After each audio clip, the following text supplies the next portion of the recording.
मैं आपको एक ही निवेदन करना चाहता हूं कि आपके संघर्ष से, आपके विरोध के चलते बहुत सारी स्थितियां सरकार के सामने आई और उनको झुकना पड़ा। चाहे वो किसानों के कर्ज माफी की बात हो, चाहे वो हमारे वृद्धावस्था के पेंशनों को बंद कर रहे थे जब उनको बहाल करने की बात हो, आपने जब जब आवश्यकता पड़ी राजस्थान की धरती पर कांग्रेस के कार्यकर्ताओं के साथ सड़कों पर उतर करके विरोध किया और सरकार को घुटने टेकने को मजबूर किया। और मेरी एक गुजारिश मंच से आपसे है, एक किसानों की पीड़ा जो मेरे सामने आई है उसको मैं आपके सामने रखना चाहता हूं कि आपके दबाव में आकर के, आपके संघर्ष के चलते राजस्थान के किसानों का जो 50,000 रुपए तक का कर्जा माफ सरकार कर रही है, उसमें जो आदेश हुए हैं, उसमें आदेश किसानों के लिए ये हुए हैं कि 50,000 का कर्जा तो माफ कर रही है, लेकिन जिन किसानों ने खाद लिया है वो खाद भी तो उधार है, वो भी तो एक ऋण है। वो खाद जो लिया है उस खाद का पैसा सरकार माफ नहीं कर रही है। तो मेरी आपसे गुजारिश है इन तमाम किसानों की तरफ से कि एक बार फिर सरकार को मजबूर करें, खाद का पैसा भी माफ करने की प्रक्रिया अपनाएं। और जो प्रदेश में हालात हैं, चाहे हम बिजली की बात करें, घर बैठे चाहिए नहीं है, गरीब किसानों के पीसीआर फर्जी भर रहे हैं। गरीब किसानों को चाहे आप तहसीलों में चले जाएं, पंचायत समितियों में चले जाएं, एसडीओ के दफ्तर में चले जाएं, चाहे राशन की दुकान पर चले जाएं, चाहे सरकारी अस्पतालों में चले जाएं, कोई सुनने वाला नहीं है। गरीब की आंख में आंसू है, गरीब की वेदना है कि इस सरकार से, इस भारतीय जनता पार्टी की निकम्मी सरकार से कब पीछा छूटे, इसकी सत्ता आएगी, इस बात का मुझे विश्वास है।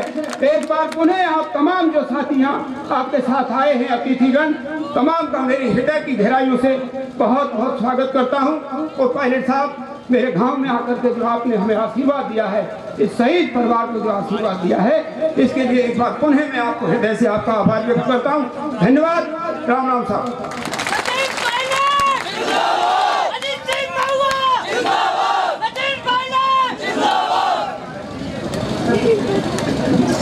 में पधारे हुए परम सम्माननीय राजस्थान की युवाओं की धड़कन, राजस्थान प्रदेश कांग्रेस कमेटी के मुखिया सम्माननीय सचिन पायलट साहब, सम्माननीय ममता भूपेश जी, परम सम्माननीय मुरारीलाल मीणा जी, पूर्व मंत्री जीआर खटाना साहब, शंकर होड़ला जी, सम्माननीय दर्शन सिंह जी विधायक करौली, सम्माननीय रामस्वरूप जी मीणा पूर्व मंत्री साहब, मंच पर बैठे हुए सभी, ओम प्रकाश महमूद जिला कांग्रेस कमेटी के अध्यक्ष साहब और सभी जिला कांग्रेस कमेटी दौसा और करौली के आए हुए सभी सम्मानित नेतागण, इस मूर्ति प्रोग्राम में आए हुए सभी मेरे पितातुल बुजुर्गों, युवा साथियों, माता बहनों,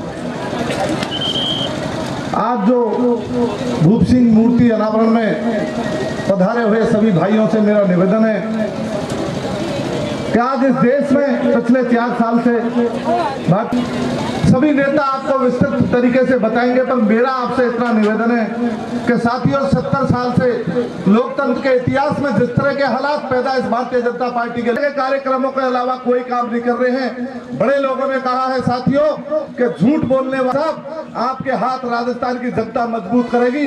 निश्चित रूप से आपको जनता का दुख दर्द आपने घर घर ढाणी ढाणी जाकर देखा है। उनका राजस्थान की जनता आज ये ध्यान लगा के बैठी है कि हमारी पीड़ा में सिर्फ कांग्रेस पार्टी और सचिन पायलट साहब ही ध्यान दे रहे हैं। कोई गांव, कोई ढाणी, कोई गरीब आपने नहीं छोड़ा। पूरे प्रदेश में घूम घूम कर जो जनता की आपने आवाज सुनी है वो व्यर्थ नहीं जाएगी। निश्चित रूप से राजस्थान की जनता आपके हाथ मजबूत करेगी और आपका इस इलाके पे आशीर्वाद प्रभाव बना रहे, इसके लिए बहुत बहुत धन्यवाद। जय हिंद, जय भारत। प्रदेश के अध्यक्ष सचिन जी पायलट साहब, सम्मानित मंच, हमारे शहीद भूप सिंह के सभी परिवार वालों, सभी किसान भाइयों, देखो किसी भी महापुरुष या शहीद की मूर्ति का जो अनावरण होता है तो उसके पीछे मेन भावना होती है कि हम उनका अनुसरण करें, उनके पद चिन्हों पर चलें। तो सबसे पहले तो उनके परिवार वालों के ऊपर हमको गर्व है, शहीद भूप सिंह पे गर्व है कि उन्होंने देश के लिए अपने प्राणों की आहुति दी और परिवार वालों ने हम सबको बुला करके उनकी मूर्ति का यहाँ अनावरण करवाया और सब लोग उनसे प्रेरणा ले। साथियों, अभी अजीत सिंह जी मेहर साहब ने बोला था, आप सबको पता है कि पिछले 4 साढ़े 4 साल से इस प्रदेश के अंदर बीजेपी की सरकार है उससे पहले प्रदेश में कांग्रेस की सरकार थी। आप स्वयं महसूस करो क्या फर्क है दोनों सरकारों में, क्या फर्क है कांग्रेस और बीजेपी में, किस तरह की सुविधाएं किसानों को थी उस सरकार के अंदर और किस तरह से एक एक हमारी योजनाओं को इस सरकार के द्वारा काट दिया गया, किस तरह से किसानों को, युवाओं को, मजदूरों को, एसटी को, एससी को, बीपीएल को धीरे धीरे सारी योजनाओं में कटौती की गई। और पिछले 4 साल से जैसा केवल झूठ झूठ बोल करके उन्होंने उस टाइम ऐसा माहौल बना दिया और बीजेपी की सरकार इस देश में ला दो, पता नहीं है क्या स्वर्ग बना देंगे। जहाँ तक शहीदों का सवाल है, आपने सुना आत्महत्या की है। जब किसानों ने आत्महत्या की तो हमारे युवा अध्यक्ष सचिन जी पायलट ने इसके लिए संघर्ष किया। जब आपकी पेंशन योजना काटी तो उसके लिए संघर्ष किया और आप शायद कई साथी गए होंगे 12 से लेकर झालावाड़ तक करीब 100 किलोमीटर की चल चलाती धूप में मई जून के महीने में पदयात्रा की और इन्होंने सरकार को मजबूर किया कि हम किसान परिवार से हैं, किसानों को इस प्रदेश के अंदर दुख महसूस नहीं करने देंगे। और उसी के तहत आपने उन योजनाओं में कुछ रोक लगाई और मात्र 50,000 का कर्ज नाम मात्र कर वो भी सहकारी बैंकों का माफ किया। जहाँ तक युवाओं का सवाल है, आप उस टाइम सब भ्रमित हो गए 15 लाख को नौकरी मिल जाएगी, 2 करोड़ को दिल्ली में नौकरी मिल जाएगी। और जहाँ तक मैं समझता हूँ सबसे ज्यादा भ्रमित हुए तो युवा हुए थे। हमारे पायलट साहब ने जब संघर्ष किए उन योजनाओं पर रोक लगी और लास्ट में कुछ थोड़ी वैकेंसियां निकाली है। जब हमारा आंदोलन किसानों के हित में, तो जितना इन्होंने माफ किया वो तो माफ रहने दो और या तो सरकार 6-7 महीने में माफ कर दे, नहीं हमारे आप दौसा जिले के वासियों, पायलट साहब का नेतृत्व इस प्रदेश के अंदर है। पायलट साहब की कर्म भूमि है, स्वर्गीय पायलट साहब की कर्म भूमि है, रमादेवी की कर्म भूमि है। एक एक व्यक्ति की भावनाएं पायलट साहब से जुड़ी हुई है और ऐसे समय में आप सबकी जिम्मेदारी बनती है, इस जिले की जिम्मेदारी बनती है पूरे प्रदेश के अंदर, क्योंकि बीजेपी वाले लोग बड़े बदमाश हैं। आप ज्यादा जानते हो पायलट साहब के बारे में, आप ज्यादा जानते हो स्वर्गीय पायलट साहब के बारे में, आप ज्यादा जानते हो सचिन जी के बारे में। इसलिए जो नेता, जो बीजेपी के लोग जो भ्रम फैलाते हैं प्रथा सत्रह का, हम सुनते हैं गाँव में किस तरह की बातें करते हैं, वो किस तरह की जातिवाद की बातें करते हैं, किस तरह से लोगों को वर्ग लाते हैं, तो उनको आपको कंट्रोल करना होगा। आपकी जिम्मेदारी बनती है, आप जहाँ भी उठे, जहाँ भी बैठे, जहाँ भी जाएं, आप एक एक व्यक्ति को समझाएं। अब ये पायलट परिवार है, ये किसान हितैषी परिवार है, ये पूरे राजस्थान के काम होंगे, किसानों के काम होंगे। यदि आपने उनके भ्रमजाल को तोड़ दिया तो मेरी गारंटी है राजस्थान के अंदर 150 से ऊपर सीट आएंगी और 200 की 500 सीट जीतेंगे। आपने हमें बुलाया, स्वागत किया, उसके लिए बहुत बहुत धन्यवाद। पुनः भाई हमारे भूप सिंह जी को, परिवार को मेरी ओर से बहुत बहुत हार्दिक बधाई, धन्यवाद। जय हिंद, जय भारत, राम राम। मैं 1 मिनट के लिए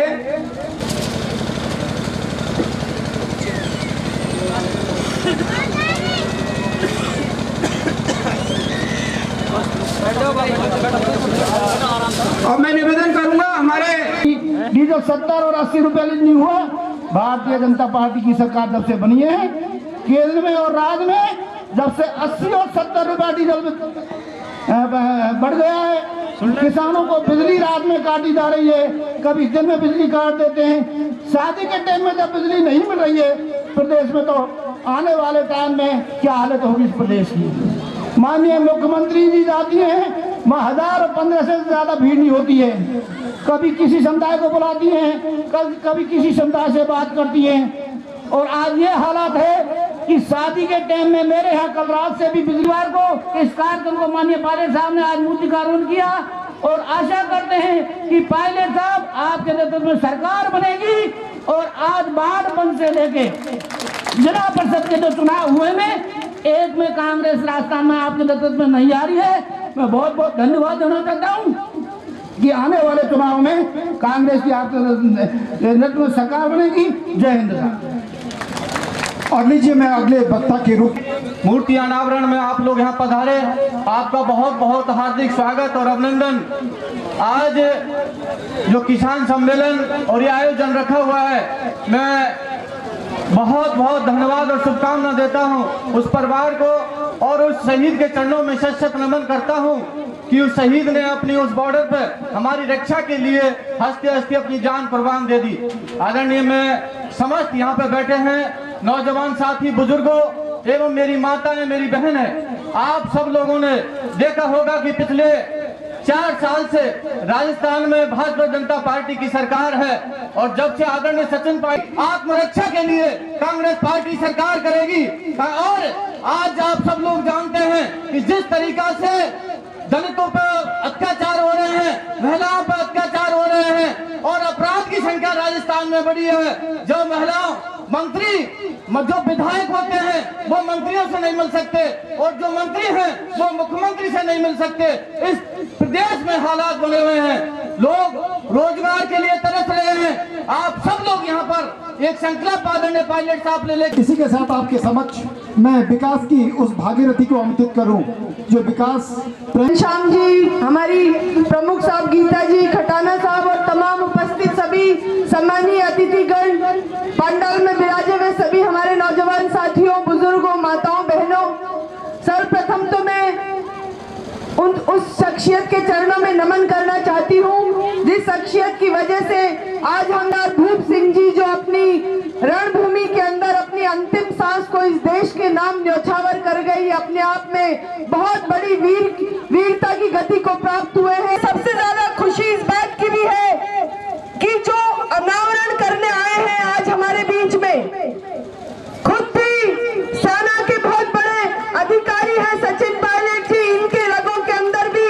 एक शहीद का खून ही मैं मानूंगी कि स्वर्गीय राजेश पायलट जी, जिसने इस दौसा जिले की भूमि को चमन किया, जिसने हिंदुस्तान भर में एक गरीब परिवार में जन्म लेके अपना नाम इस अमर भूमि के अंदर अमर किया और वो भी इस कर्म क्षेत्र के अंदर दौसा जिला में काम करते करते जिस व्यक्ति की अंतिम सांस इस कर्म भूमि में निकली, मैं समझती हूँ राजेश पायलट जी भी कोई हमारे लिए शहीद से कम नहीं थे। इस देश के लिए इस कर्म भूमि के लिए उन्होंने शहादत पान की, गांव गांव, ढाणी ढाणी और चप्पे चप्पे पे हम लोगों की आवाज को बुलंद करने के लिए घूम रहा है। ऐसे व्यक्ति को इस मंच पे पाके हम सब लोग सौभाग्यशाली हैं।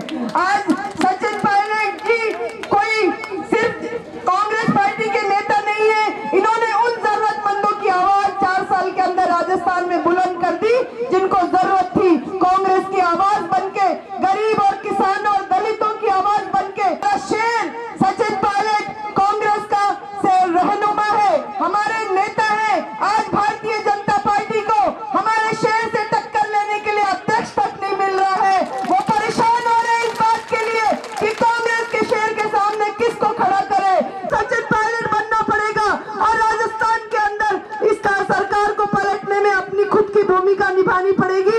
मैं इस मंच के माध्यम से सचिन पायलट जी का बहुत बहुत साधुवाद देना चाहती हूँ कि एक बहुत ही ऐतिहासिक काम के लिए आपने व्यस्त समय में से यहाँ पे समय दिया और हम सब लोगों को भी शहीद भूप सिंह जी के जीते जी तो हम में से बहुत से लोग उनके दर्शन नहीं कर पाए कि सेना में भर्ती होने के लिए डरे नहीं। ये एक वीरता का काम है जो इस देश के अंदर जन्म ले रहा है। आप घबराते हो लोग की सेना में जाएंगे तो पता नहीं क्या होगा, लेकिन सेना में वीर लोग जाते हैं। नौजवान साथियों से प्रार्थना करूंगी कि इस देश की रक्षा के लिए अरे बच्चों, जैसा कि आप सभी जानते हैं कि हम आज शहीद भूप सिंह जी का मूर्ति अनावरण के लिए इकट्ठा हुए हैं। मैं तो बोलती हूँ कि धन्य है वो माँ बाप जिन्होंने इस सपूत को जन्म दिया। इस सपूत ने ना कि अपने माँ बाप का नाम रोशन किया हो। तो आप लोगों से मेरा नम्र निवेदन है कि आज हम ये संकल्प लें कि हमें सचिन पायलट जी के हाथ मजबूत करने हैं और स्वर्गीय राजेश पायलट जी के जो अधूरे सपने हैं उनको पूरा करने के लिए कांग्रेस को मजबूत करना है, सचिन पायलट जी को मजबूत करना है। इसी उम्मीद और इस भावनाओं के साथ आप लोगों से विदा लेती हूँ। धन्यवाद। राम राम। परम आदरणीय राजस्थान प्रदेश कांग्रेस के अध्यक्ष महोदय श्री सचिन पायलट साहब, हमारे विधायक करौली श्री एक शहीद का बेटा, हिंदुस्तान के किसानों के मतिया श्री राजेश पायलट जो देश के लिए शहीद और कुर्बान हो गए थे, उसी का बेटा बहुत से तेरे लिए मतलब तेरा उद्घाटन कर रहा है। ये उद्घाटन नहीं है। धन्य भूमि, धन्य मेरी माँ। अरे माई तेरे तो पूत दर के दाता के सूर, वरना तो तू बाज बली बिठा गवावे नूर। ये है कांग्रेस, जिसमें त्याग और बलिदानों का इतिहास है। शहीद हो गई श्रीमती इंदिरा गांधी 32 गोली खा करके।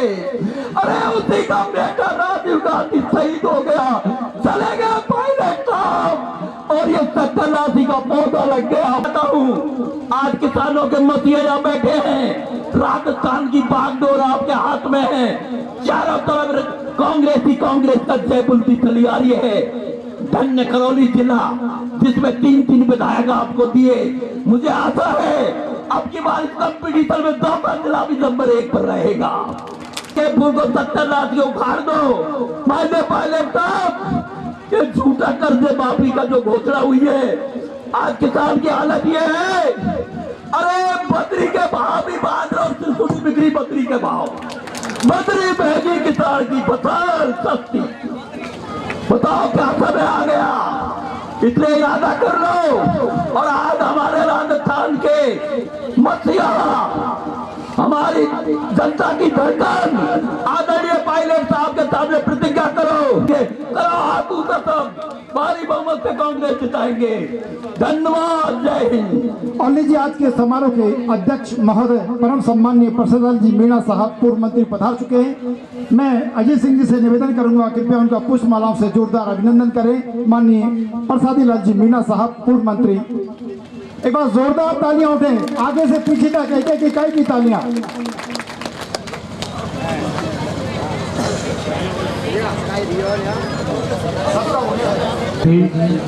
और राजस्थान प्रदेश कांग्रेस कमेटी के अध्यक्ष सम्मानीय सचिन पायलट साहब, मंच पर उपस्थित सभी एमएलए साहिबान, पूर्व विधायकगण और हमारे पूर्व जिला प्रमुख अजीत जी, खटाना जी और सभी प्रधान वगैरह जो भी है, सारा मंच और उपस्थित सभी भाई और बहनों के अपने प्राण न्यौछावर कर दिए।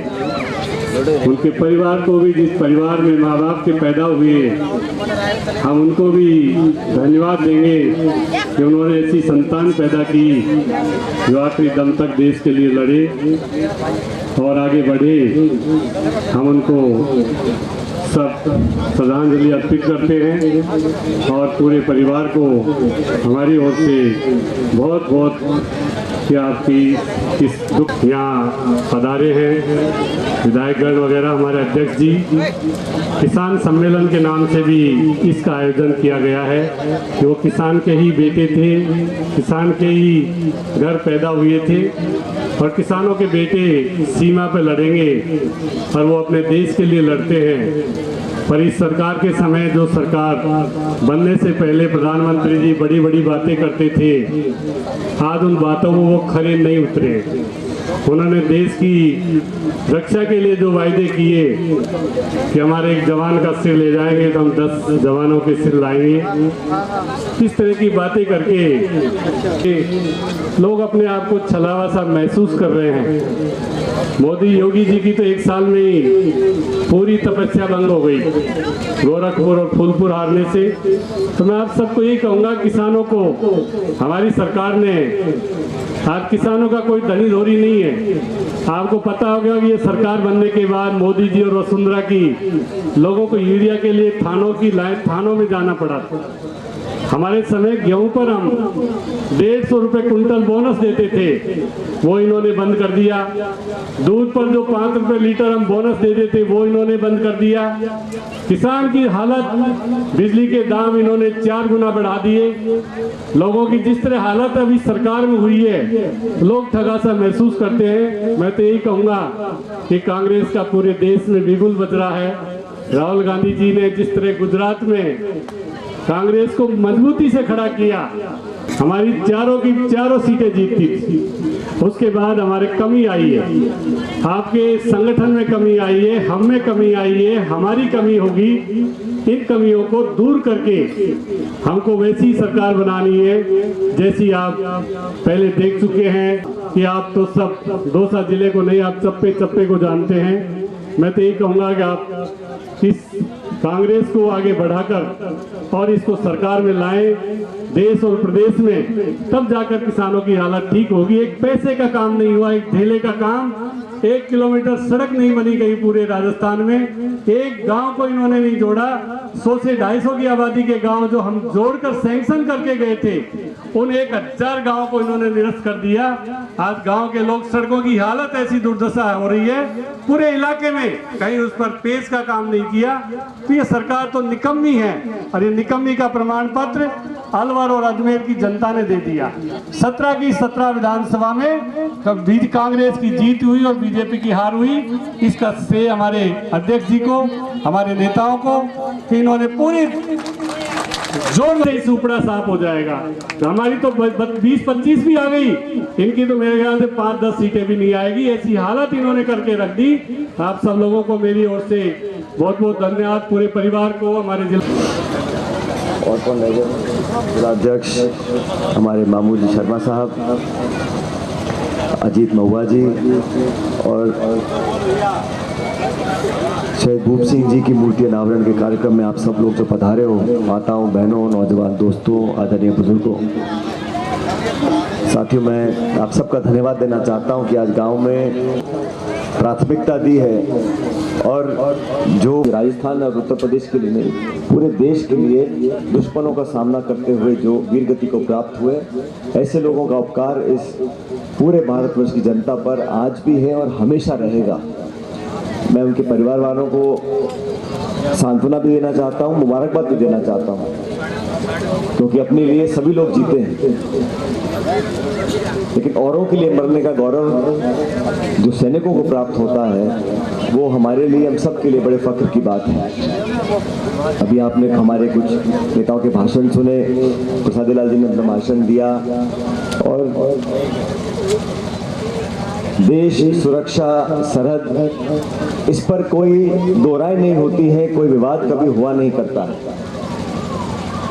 पिछले 3-4 साल से मैं देख रहा हूँ राजस्थान में, क्योंकि राजस्थान से हमारी फौज में सैकड़ों की तादाद में भर्तियां हैं। मैं नहीं समझता हूँ कि राजस्थान से ज़्यादा किसी और प्रदेश के नौजवान हमारी फौज में भर्ती होंगे, लेकिन लगातार जिस प्रकार से आक्रमण हो रहा है, उड़ी में हुआ, पठानकोट में हुआ, गुरदासपुर में हुआ, सरहद के पार से जो हमले होते हैं, उसका जवाब हमारी सेना दे रही है, और सेना जब जवाब दे रही है तो पूरा मुल्क उनके साथ खड़ा है और हमेशा खड़ा रहेगा। लेकिन उन लोगों की जिम्मेदारी बनती है कि हमारे वीर जो शहादत दे रहे हैं, अपनी छातियों पे गोलियों का सामना कर रहे हैं, किस परिस्थिति का हमने निर्माण किया है हमारी सरहदों पर, हमारे अड़ोस पड़ोस में, उन लोगों को जवाब तो देना पड़ेगा। हम लोग, हमारा दल, हमारी पार्टी हमेशा से शांति और अहिंसा की बात करती आई है, लेकिन जब दुश्मन का सामना होता है, जब देश को कोई ललकारता है, जब हमारी स्वतंत्रता को, हमारी सुरक्षा को, हमारी आंतरिक संतुलन को कोई चुनौती देता है, तो उसको मुंहतोड़ जवाब देने की जिम्मेदारी पूरे देश की है, हमारी सेना की है। लेकिन हमारे नौजवान की जवानी में जो व्यक्ति अपने घर परिवार बाल बच्चों की परवाह बना करे शहीद हो जाता है, तो आज हम सब भूप सिंह जी को याद कर रहे हैं। मूर्ति हम लोगों ने लगाई है, दशकों तक ये प्रेरणा हमको देगा, लेकिन जो दुख उसके परिवार को है वो साल में 1 दिन का नहीं है, महीने में 1 दिन का नहीं है, हर दिन के हर पल का उसके कोई किसानों के कर्जे माफी की बात करने के लिए नहीं जा रही। लाखों बेरोजगार नौजवान जो है पढ़े लिखे, उनके रोजगार की व्यवस्था करने के लिए नहीं जा रही। खाद, बीज, तेल, पानी कम है राजस्थान में, पीने के पानी की दिक्कत है, उसके लिए दिल्ली नहीं जा रही है। वो दिल्ली इसलिए जा रही है कि प्रदेश में भाजपा का प्रदेश अध्यक्ष वो ना बने जिसका नाम तय हो गया है। उसका जुगाड़ करने, उसको रोकने, पटखनी देने, और मुझे तो आश्चर्य बिल्कुल नहीं है। मैं उनकी पीड़ा को समझ सकता हूं। मैं मुख्यमंत्री जी के दिल पे जो गुजर, अब ऐसी हालात में कौन ऐसा नेता होगा भाजपा का जो अपने माथे पर पराजय का तिलक लगाना चाहता है कि 6 महीने के बाद यहाँ पर बीजेपी का जाना तय है, कांग्रेस की सरकार बननी तय है। जब दिख रहा है आगे कि 2 कदम चलेंगे तो कुएं में गिरना ही गिरना है, तो मुझे आश्चर्य नहीं है कि कोई इस नौकरी को करने को तैयार नहीं है। कौन करेगा भाई? राजनीति में किसी पार्टी का कोई नेता हो, उसे आगे बढ़ने की रहती है कि मैं कल तरक्की करूंगा, आगे बढ़ूंगा। जब पता है कि सुपड़ा साफ होना है, मंत्री परिषद बदल लो, सरकार जनता ही बनाती है। पब्लिक के वोट से ही लोग चुनकर जाते हैं, विधायक सांसद बनते हैं, मंत्री मुख्यमंत्री बनते हैं। जब इस सरकार का निर्माण हुआ था 165 विधायक जीत के गए थे, तो किसी ने कल्पना नहीं करी थी कि भारतीय जनता पार्टी के 165 विधायक जीत सकते हैं। अच्छे बुरे, छोटे बड़े सभी जीत गए। और उसका परिणाम यह है कि इतनी ताकतवर सरकार बनी दिल्ली में, प्रभावशाली बहुमत मिला राजस्थान में। परिणाम ये रहा कि भ्रष्टाचार कर करके वसुंधरा जी की सरकार का पाप का घड़ा ऊपर तक भर गया। बिना पैसे दिए, चाहे पटवारी हो, तहसीलदार हो, कलेक्टर हो, सचिवालय हो, मंत्री हो, बिना पैसे कोई काम नहीं हो रहा। बिजली में क्या हाल है, VCR से लोगों की कमर तोड़ रखी है, खाद बीज मिलता नहीं है, किसान आत्महत्या कर रहा है। लोकतंत्र को तोड़ने के लिए, पत्रकारिता पे पाबंद लगाने के लिए काला कानून ये लोग लेकर आए। दुनिया भर के निवेश की बात करी, रिसर्जेंट राजस्थान में 3 लाख करोड़ का निवेश होगा।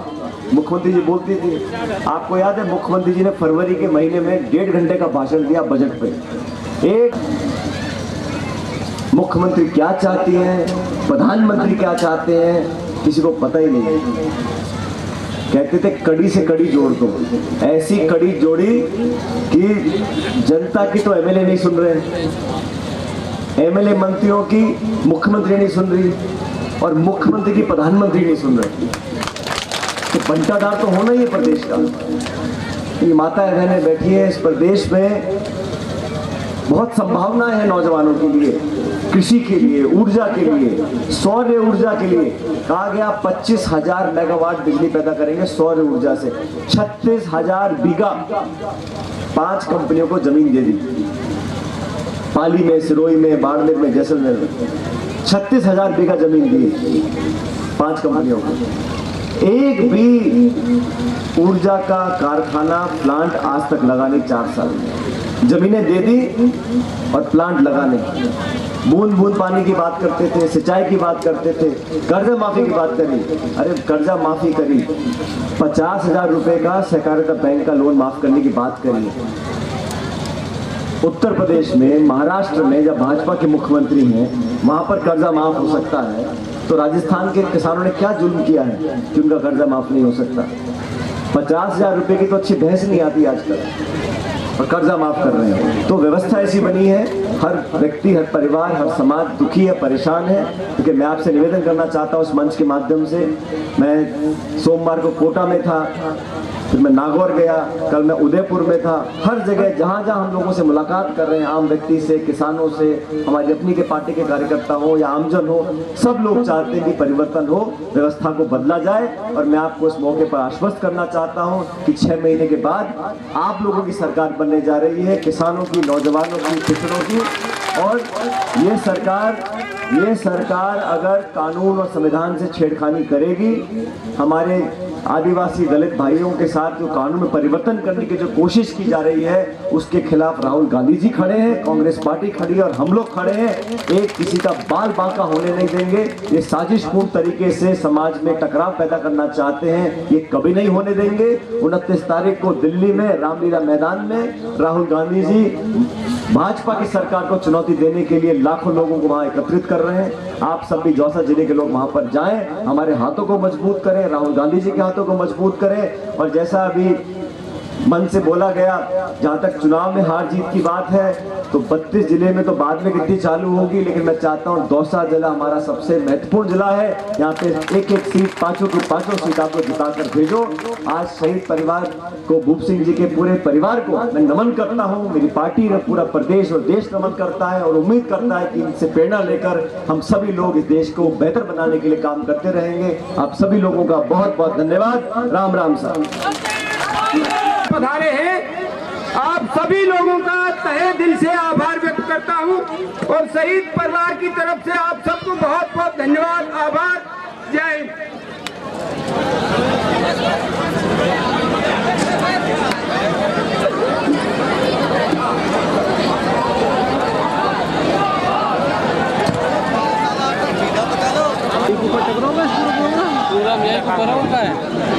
और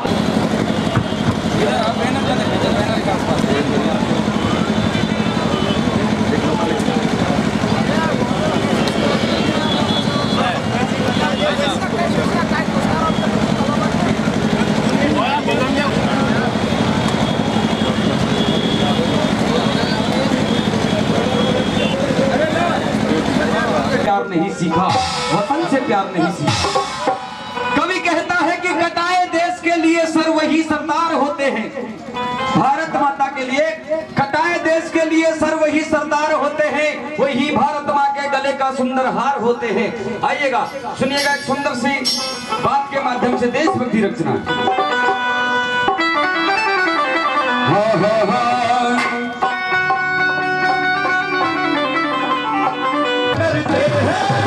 होते हैं बेखौफ ये नहीं किसी से डरते हैं।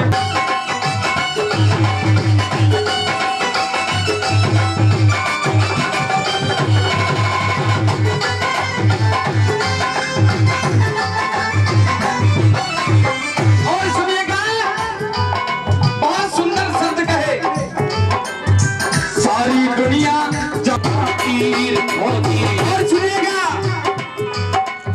गर्दिश के दिन में ना होता देखा कभी अधीर भाती। गर्दिश के दिन में ना होता देखा कभी अधीर होती। और कहा वक्त बड़े पे बढ़ जाते हैं अर्जुन से रणधीर फौजी। वक्त बड़े पे बढ़ जाते हैं अर्जुन से रणधीर फौजी। ऐसे सूरवीर फौजी ना घबराया करते हैं, नहीं किसी से डरते हैं भाई। होते हैं बेखौफ ये नहीं किसी से डरते हैं।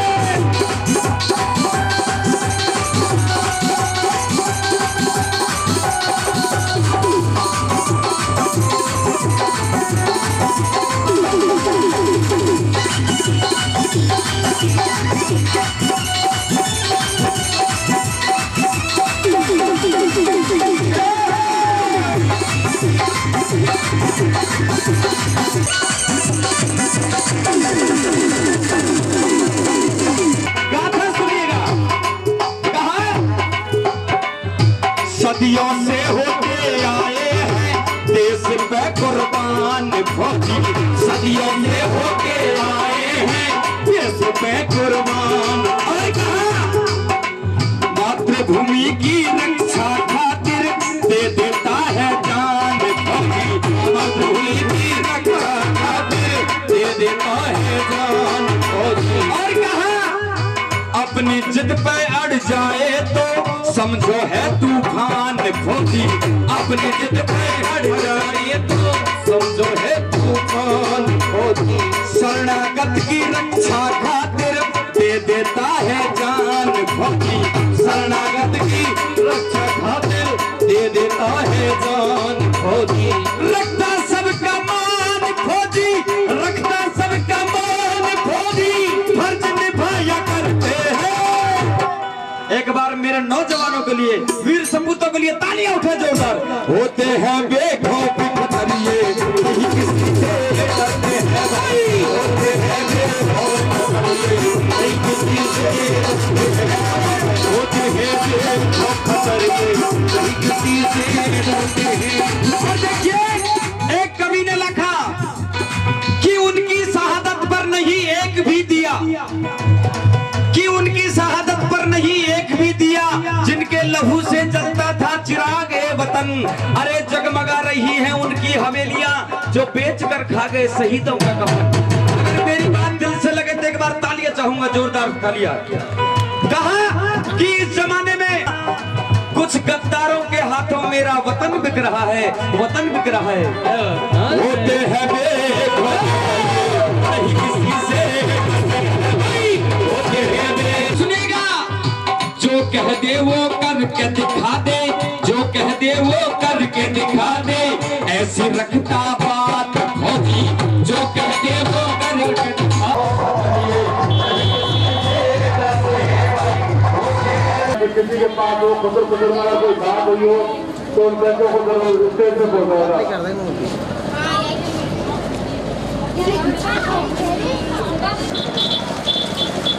हेलो